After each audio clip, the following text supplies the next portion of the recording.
It won't take you too long being in the technology world to realize that there's this concept out there called the OSI model that people will keep referencing again and again and again. And if I look at my history, I started off in the Microsoft world and was there for a couple of years and moved into Novell and did that for a couple of years before I got into Cisco. And all along there was this mythical concept called the OSI model. And anytime I'd be in other network administrators, they'd be saying, "Oh yeah, that's definitely a layer 4 function." I'm a, yeah, layer 4 function. I would kind of go along with it, and not really know what I was talking about. Kind of, at the same time, I was in this technology. Taco Bell came out with their 7-layer burrito, and I'm thinking, what is the fourth layer of a burrito? I had no idea what the fourth layer was all about. Now, that's because in the Microsoft and Novell world, you learn what the OSI model is, as in it's a model, it has layers, and each of these layers do things. But you don't really do anything with it because you don't really deal too much with networking in the Microsoft and Novell world as you do in Cisco. And it took me getting into Cisco to realize how foundational the OSI model is all about. So what I'd like to do in this video is to walk you through what the OSI model is all about conceptually, then apply it to real life. So you can see that this is not just a model that we look at and say, oh, well, there it is. Let's put it on a wall with a frame around it. This is something that we can apply to our daily jobs in the network world. So if you haven't seen it before, let me be the first to welcome you to the mythical OSI model. There it is, all 7 layers of its glory. Now, your number one task when looking at the OSI model is to memorize it. Unfortunately, that's just going to be one of the kind of green bean casseroles that you have to swallow. Where did that come from? These are the layers. We have physical going from bottom up, data link, network, transport, session, presentation, application. My favorite acronym, that would be the word, to remember that would be please do not throw sausage pizza away. That is from the bottom up. Or some people like to say all people seem to need data processing moving from the top down. That'll help you get the first letter of each one of those and remember the order that they're in. So while you're busy memorizing that, let me talk about the function of the OSI model. The OSI model is a system that helps you break down network functions. And let me compare that to something that might be more familiar to things that we work on day to day, like houses. When I go to a construction site and I'm watching houses be built, I know that somebody didn't just walk in there and say, let's just build a house, right? Let's grab some boards and stick them over there. You need nails to build a house, so let's throw some nails over there. Oh, I know we'll need some concrete somewhere in here. They don't do that. They kind of think of building houses as phases of projects. And if you drive by big office buildings, they'll always say, yes, we're in phase 1 or phase 2 of construction. It's kind of like the major steps that they're going through to build that house. So phase 1, and again, you'll have to forgive me here. I am not a construction guy, so if I get my phases all mixed up, that's okay. Concept still applies. Phase 1, we've got to lay the foundation, right? We've got to pour some concrete, level out the dirt, get a flat surface there, because if you build the house on sifting sand, if you will, it's not going to stand very long. That's biblical. You need to make sure that you have a solid foundation to pour this concrete, level it out, and make sure that this thing is going to stand. So phase 1, lay the concrete. You have a specific crew to do that. You mix up some concrete mix, and there you go. Phase 2, and this is where my construction experience breaks down, right? Let's run piping. No. Yes. No, that should have come before the concrete. It all breaks down. But you get the concept, right? There's these phases that we focus on, and we have specialized people, specialized equipment, specialized goals that we're meeting for each one of these phases. In the same way, the OSI model helps us break down network functions. For example, if someone walked up to you as a network administrator and said, the network's broken, your next question would be, What on the network's broken? Is it that you can't surf the internet? Are you not able to access the server? Or your email down? What's going on? So you'd really have to focus in to figure out what they're trying to describe, because otherwise, I mean, a network's a big place where things could go wrong. So this helps you break it down the network function. Number two is it creates standards for equipment manufacturing. There are vendors that can make specific devices for the specific layers. Give you a quick example. We haven't described the layers yet, but we will in just a moment. Down here, we've got the physical layer. The physical layer describes physical connectivity, things that cable, things that plug in. When you think of physical layers, literally think of physical things that you can hold in your hands, like network cards, like cable, like WAN connection interfaces, wide area network interfaces that let you connect across the world. All of these have different physical standards, and you might have a manufacturer that focuses on nothing but this layer. Just like for the house, you might have nothing but a concrete layer that can, have specific people that just lay concrete. When you move up to the data link layer, that's where we can start moving into functions that describe that specifically. And without getting too far ahead of myself, things like the MAC address exists here. Things like network switches work on at this layer. So you can have manufacturers that just focus on building network switches, and all they do is focus on the data link layer. Likewise, that allows vendors to focus in the specialized areas of the network. This is what I'm getting into. Allows them to build what their company is designed to build for. And the beauty of all this is there is a standard that will be followed that allows all of these to interconnect. For example, in the house world, if the concrete layer didn't lay a solid foundation and really follow a standard and use the standard kind of concrete mix, then the next person that's going to build on top of that foundation of the house, the concrete starts cracking and falling apart and liquefying below their feet. They're going to be like, the concrete layer didn't follow the standard. In the same way, we have all of these standards. Like there's certain physical standards you got to adhere to in order for the data link layer to connect into that. And the data link layer has to have certain standards in order for the network layer to tie into that. It guarantees that all these manufacturers are building stuff that work the same way.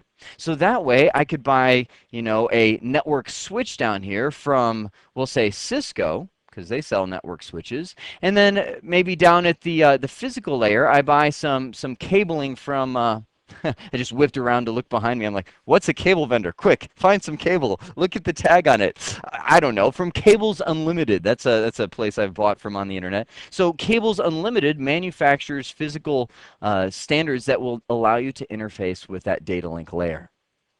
So let's start walking through the 7 layers of the OSI model, layer by layer. You might want to keep this video in mind for future reference. For example, if later on in the series, maybe we're talking about layer 3 of the OSI model and you go, well, what was layer 3 again? You can always come back here and reference that. So we'll start where just about all the applications begin, at the application layer. Now, the application layer is the most familiar layer because this is usually what you see, the application itself. It provides an interface that allows applications to communicate across the network. So if you're using some kind of application that is network aware and has the ability to send data across the network, like a web browser or email, or maybe it's even World of Warcraft, an online game that communicates on the network, it sits up here at the application layer and begins its communication from this point. Now, as soon as it starts sending data, it will pass through the presentation layer. This layer generifies the data. You know how Wendy's has supersize and giant size and things like that? This is what I call generifying. The data becomes formatted in a generic format that is understandable by whatever server you're communicating to. For example, maybe you're surfing the web and you go to usatoday.com to read the paper. Well, that web page is formatted in HTML format. That's a generic format that just about any web browser and every web server understands. On that web page, you might have pictures that are in JPEG format. It's a format that every web server and every web client understands. On that same page, you might have an advertisement that's playing some music in MP3 format. Again, a format that everybody understands. That's one of the functions of the presentation layer, is to make the data generic and compliant to standards so that the applications, when they're talking to each other, will understand it. Now, you also see that we have encryption services, namely generic encryption services at the presentation layer. Now, I know that might sound bad. Like when you think of generic encryption services, it sounds like it's not secure. But honestly, the entire internet uses generic encryption services. For example, when you go check your online bank account balance, you would expect that that would be secured and encrypted, and it is in a generic way, but the generic way is very good, that uses a set of keys that both the server and client possess that encrypt the data back and forth. It's generic encryption in a sense that the client and the web server will be able to do it together, but it is very secure. So data gets generified and passes down to the session layer. Now, the session layer is what starts and ends your session. Like when I first access a web server, it says, hey, I'm ready to begin a session. Let me communicate with you.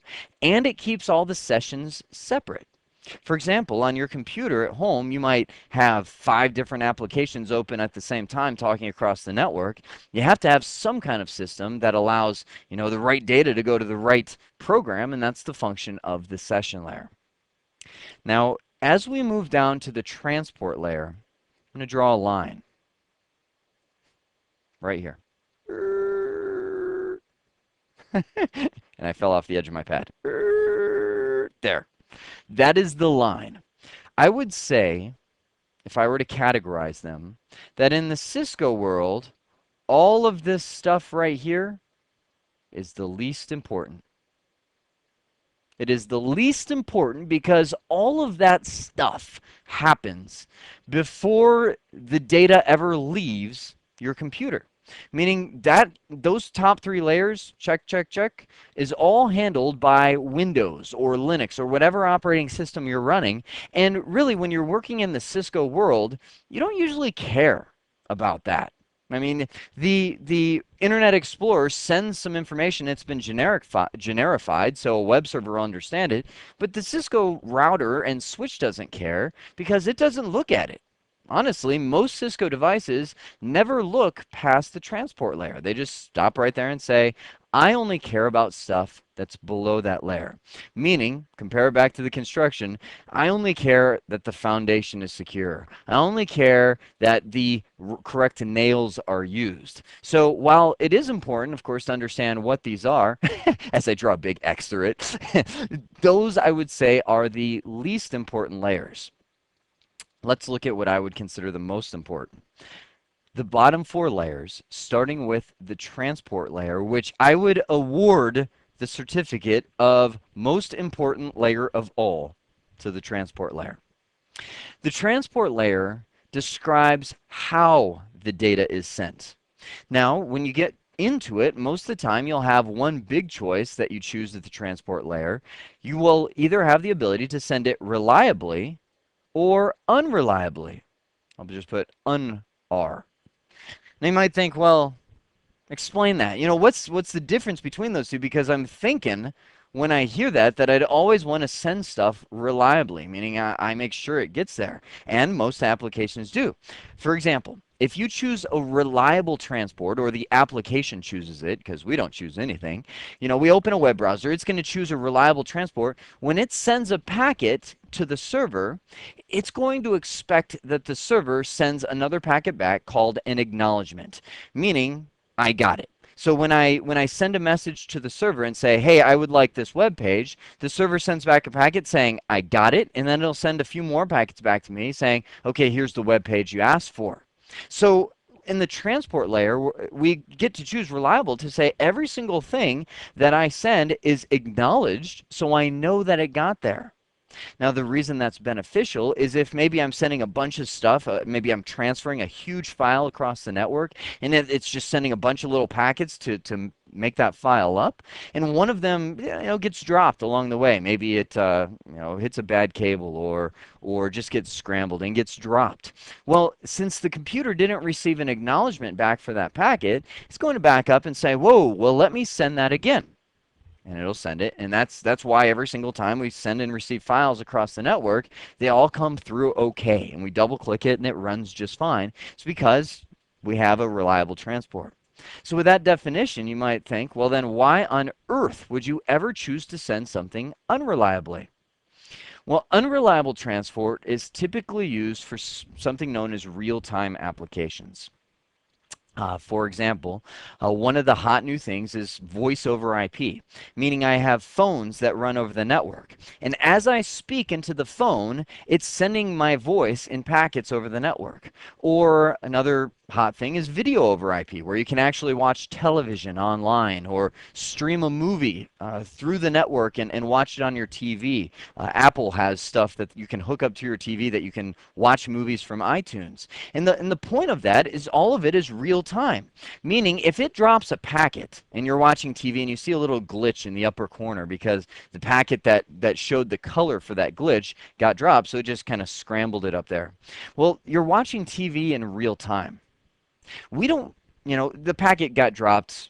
Boo-hoo, let's weep a little bit, but it's not that big a deal because, the scramble happened. I guess my point is that there's no purpose in backing everything up and going, whoa, stop, boom, the whole screen freezes, and the server that's sending the video to you says, we need to send that packet that puts that little pixel in the upper right-hand corner that's the blue color. The packet comes out, you're sitting there watching the screen just frozen, and all of a sudden you see, bink, a tiny little 1/16 of an inch pixel in the upper right corner of your screen turns blue.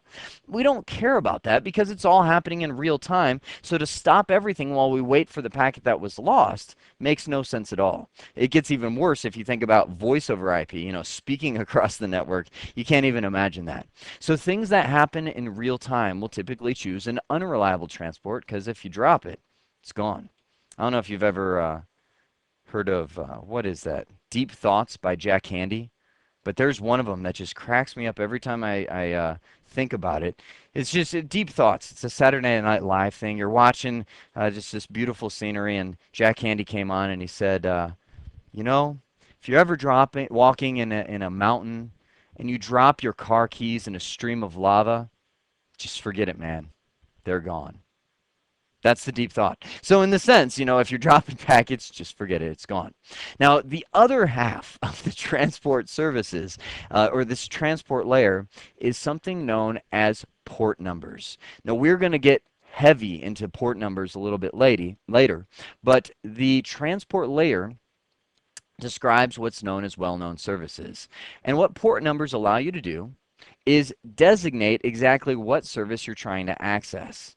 Again, let's say we have a server over here and a client over here, and we want to, surf the web. Well, the web application, we'll put Internet Explorer, has to go to that server and grab the web page, but the server has to know that it's asking for the web page. Meaning this server might also, in addition to being a web server, it might be an email server and have a bunch of email for people. So it needs to know that this client is asking for a web page, and port numbers is how it knows that. It knows what application to send the request to, meaning the web server instead of the email server, because of this concept of port numbers. Like I mentioned, more on that later. So let's move down one more, the network layer. We will camp at the network layer for probably 3 or 4 nuggets later on in the series. But the network layer provides something known as logical addressing, meaning most people know this as the IP address. So when you assign an IP address to a computer or a server, it's all happening at the network layer. This layer also finds the best path to a destination.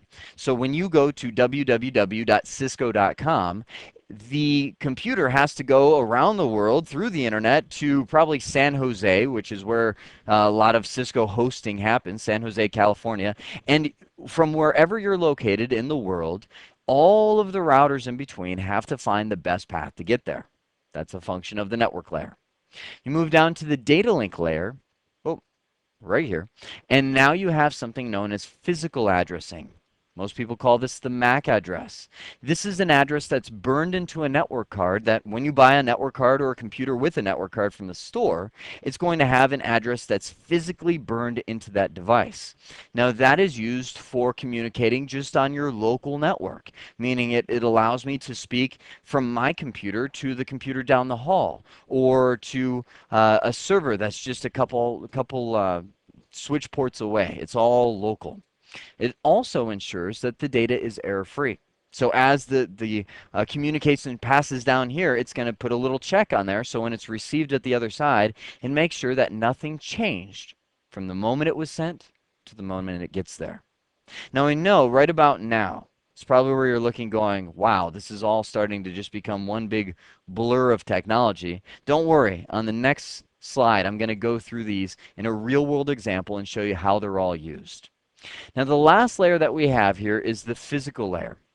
The physical layer is where we have physical access to the cable. And we move from all of these logical concepts down into electric signals. It converts all of these different features that we've chosen, reliable transport, certain IP addresses, certain MAC addresses, and generates electric signals that represents each one of those and sends them across the cable to the other sides.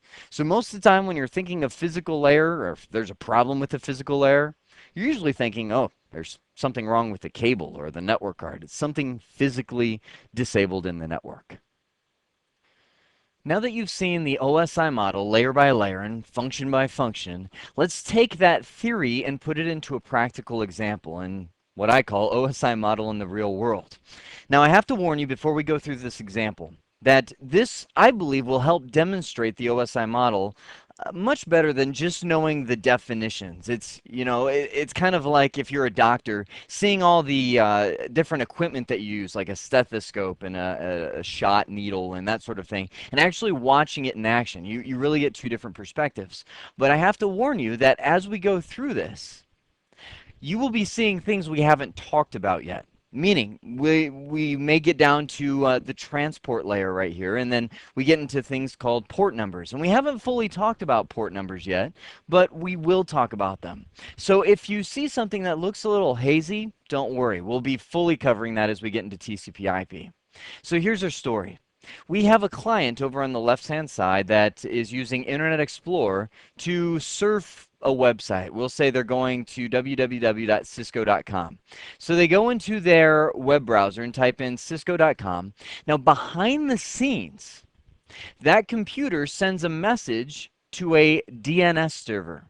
DNS stands for Domain Name Service. And what that does is transform that friendly name that you and I recognize, cisco.com, into Cisco's IP address. And again, we'll get more into that in just a moment. So we'll say that DNS server came back to that computer and said, well, Cisco's IP address, which is represented by that server over there, is 200.1.1.1. That's the IP that you want to access.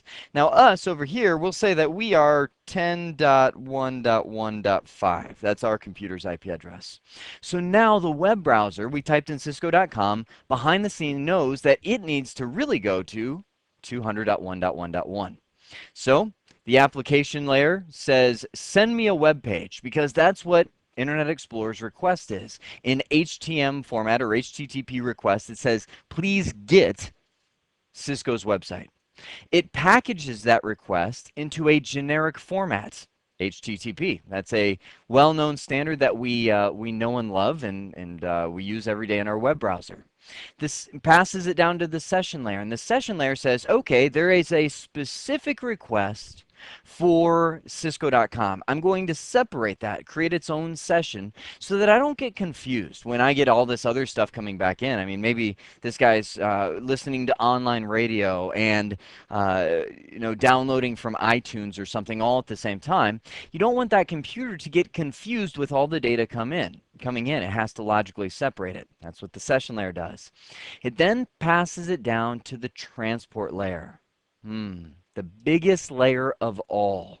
And this is the one that I was saying. This is, I would say, the most important layer of the whole OSI model. Two choices are made here. First off, the choice of reliability. In our TCP/IP terms, well, we're choosing between reliable and unreliable. In TCP/IP terms, that's a decision between TCP and UDP. Now remember, these are some things that we haven't talked about fully yet. We will fully talk about them as we get into TCP/IP in the upcoming videos. So our web browser, Internet Explorer, is hard-coded by the people who made it to use TCP. So that says this will be a reliable connection. TCP is the reliable side. UDP is considered unreliable. Think of U as unreliable. Now, what does reliable mean? Well, it means that when I send that request to Cisco.com, the Cisco server is going to receive this down the road and get it, and is required by the TCP protocol to send back an acknowledgement saying, hey, I got your request. I received your request. I'm currently processing it. Hang on, let me give you that web page. So TCP is chosen. That's the first big decision. The second big decision is a hard coding of source and destination port numbers. Meaning, the transport layer partners with that session layer in assisting in keeping everything separate. We are using a web browser, and that web browser is sending a message over here to this web server. But what if? What if that web server was also an email server? Or what if that web server, email server also was a why is a database server? There we go. I'm thinking, what other servers are there? It's a database server. So it does three functions. It's a web server, an email server, and a database server. We need to make sure that the message coming from Internet Explorer gets sent to the web server application, which is Apache in this case. That's my little flower or feather right there. I want to make sure that that message goes up into the web server software and doesn't get grabbed by the email server software and think I'm requesting some sort of email message or something like that. So in order to do that, my web browser, my operating system, hard codes a destination port number of 80. Now, we will be getting into all the well-known port numbers and what they do, but 80 happens to be the well-known port number for HTTP. So when I say 80, all of the services on the PC in the web server say, oh, well, that goes to the web server application. 80 essentially equals web. So that way, when this server over here receives the message from my computer, it's going to say, you're going to a destination port of 80. That will be sent to my Apache web server program.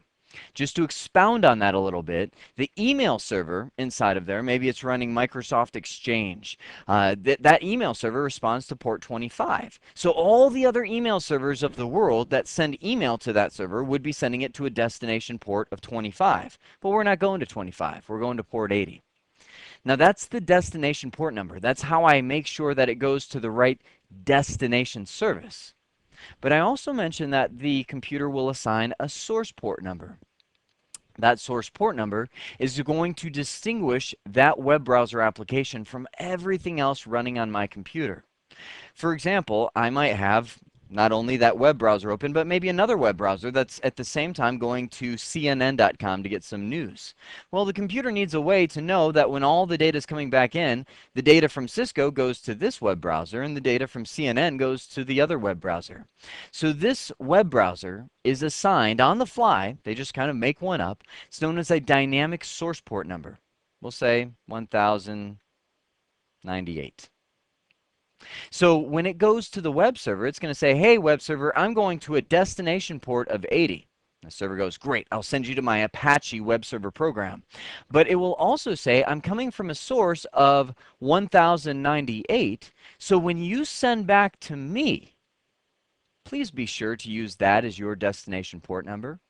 So when the web server, and this is down the road, says, I'm going to send you that web page, it's going to come from a source of 80.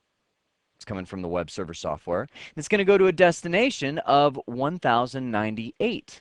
So that will allow my computer, when it receives it, to go, oh, you're going into that Internet Explorer window. You're not going somewhere else. Matter of fact, check this out. Here's a good way to demonstrate this. I'm going to, I didn't plan on doing this, so if it botches up, forgive me. I'm going to open a command prompt. I'm going to create an FTP session. That's a file transfer session from here to cisco.com. So I'm going to type in FTP, ftp.cisco.com. Enter.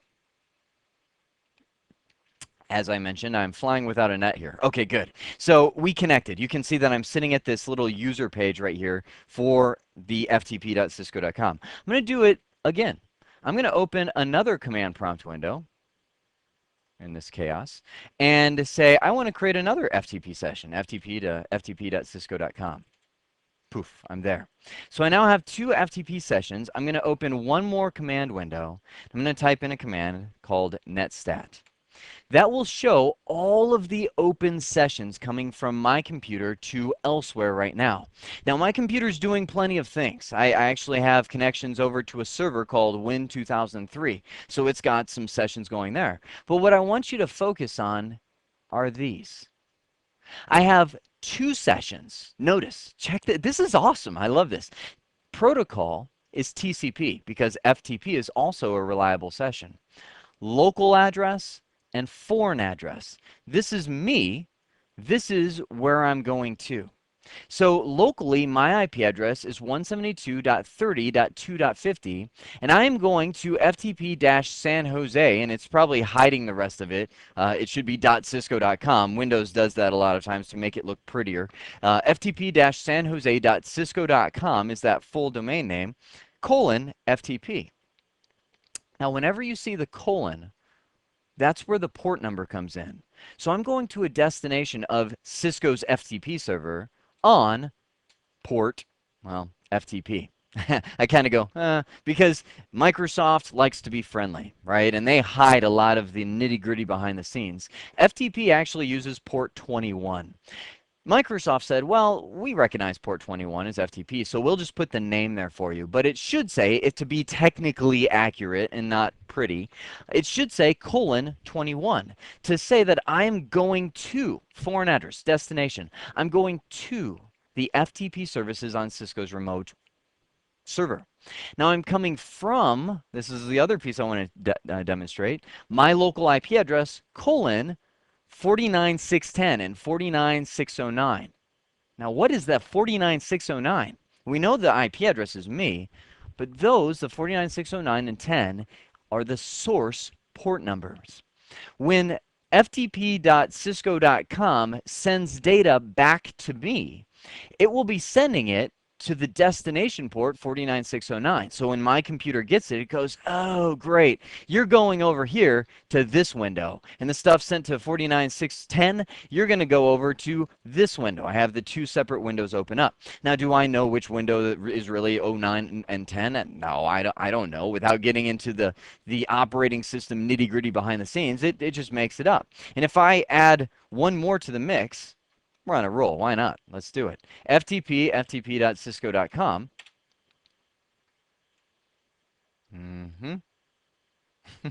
I've lost. There we go. I'll hit the up arrow and do a netstat one more time. Look at this. Right there is the next one. Notice the other two sessions have timed out. You can see them in a state of closed wait. They're just waiting to die. It's essentially where they're at. But look at what happened over here. My new FTP session I just created got assigned the port number 49611. It's kind of going in this incremental deal. So that's the idea behind the scenes, is at the transport layer, we're choosing the reliability and we're choosing the port numbers. I spend so much time there because that is going to be critical, especially when we get later on in the series and start looking at access control. We'll have the ability to block certain port numbers, which can deny certain services for the network. Now let's move down to the network layer, and I'll start clearing off some of my gibberish I've scribbled all over the place. Moving down to the network layer, we've had our web browser chose its port numbers. Now, at the network layer, it will add in the source and destination IP address. Remember I said network layer on the previous slide is our logical address. The source and destination IP represents the original source and the final destination. Now, in my little story that I just did, my source IP address, well, in my demonstration I just did, was 172.30.2.50.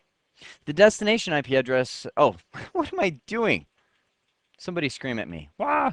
right up here in my story on the screen, I was 10.1.1.5. And I'm going to a destination of the Apache web server, 200.1.1.1. Now, the news about the IP address is that from start to finish, that IP address does not change. Now, to every rule, there is exceptions, but I will say that as a statement for now. From the beginning to the end, my IP address will not change. So it will always be coming from this source going to that destination. I emphasize that because we're about to move down here to the data link layer where your physical address comes in. And for a long time, I was so confused. I was always wondering when I saw these two addresses, I'm thinking, why do you need two? Right? I mean, if you got the IP address, you know where you're coming from and where you're going. So why do you need a source and destination MAC address? You know, the address that's physically burned into your network card. Why do we even use that when we have the IP address on hand? Well, here's why. When we're going from end to end to end and we're trying to reach our destination, we have to have two addresses, one that defines locally where we're going and one that defines the big picture of where we're going. Now, I know that doesn't seem to make much sense. Let me show you on this scenario how it works. We'll say that this source MAC address of this computer, and by the way, you can find this out on any computer. Just go to a command prompt and type in ipconfig/all. Right there is one of the MAC addresses on my computer. If I scroll back up a little bit, because I have multiple network cards in this computer. I have a lot of network cards in this computer. You can see, I'm trying to find my network card that's given the 2.50 right there. It's right up at the top. I missed it. The physical address, that's my MAC address. So we'll say that this computer up here has the physical MAC address 00A01511B9F2. MAC addresses are in hexadecimal, so A through F are valid characters as well. So that'll be my source MAC address without rewriting that. Now, what is the destination MAC address? Well, that's where we get into a big discussion that we're not fully going to get into here on how end-to-end network communication works. The idea is this computer right here with the IP address 10.1.1.5 realizes that this computer, this server, Cisco.com, is not on its own network, meaning it's not sitting here plugged into the same switch as himself. Now, how does he know that? Well, he looks at the IP address and he says, well, I am of the network, we'll say 10.1.1.5. You are of the network 200.1.1. If you were on my network, your IP address would start with 10.1.1 as well. Now, like I was saying, this is getting into a big discussion of IP addressing, which we're not fully going to get into here. The point in the big picture is this computer knows that that server is not on its network. So instead of sending the message directly to that server, it needs to send it to its default gateway. Now, the default gateway, and we'll say that's somebody's home, the default gateway is probably just some little D-Link, Linksys, Netgear widget, little box, you know, just the router you go buy from Best Buy or Circuit City or something like that, and you stick in your house that runs your internet connection. Now, that router might have the IP address 10.1.1.1 and whatever IP address is assigned by the internet service provider, you know, whether it's cable modem or DSL or whatever service provider, you'll have an IP address on this side that's your public IP address. Now, the problem is this. If I wanted to send a message to that server, but I have to go through this router to get there, how do I do that? I mean, how do I send a message to this router but say, oh, sorry, router, it's not for you. I'm just using you to get to the server. Because if I did this, if I were to say, well, it's coming from a source of 10.1.1.5 and going to a destination of 10.1.1.1, that would be this router. And the router would get it and go, oh, this is a message for me. Thanks, buddy. You know, and it would, you know, maybe send back some D-Link homepage or something like that because the router would think you're trying to talk to it. Here's why we need two addresses. The IP address, as I mentioned, from end to end does not change. So we know it always came from this source and it's always going to that destination. Now the MAC address from end to end will change all the time, meaning the source MAC address will be my computer. Who do you think the destination MAC address will be? The router. This guy right here. Maybe his MAC address is 00B941111, whatever my pen dictates, 2222. Well, that'll be the destination MAC address that we put in the packet right here. So when the router gets it, it receives it because the switch transfers MAC addresses. It looks at those MAC addresses, and the router gets it and goes, oh, great, I got a message.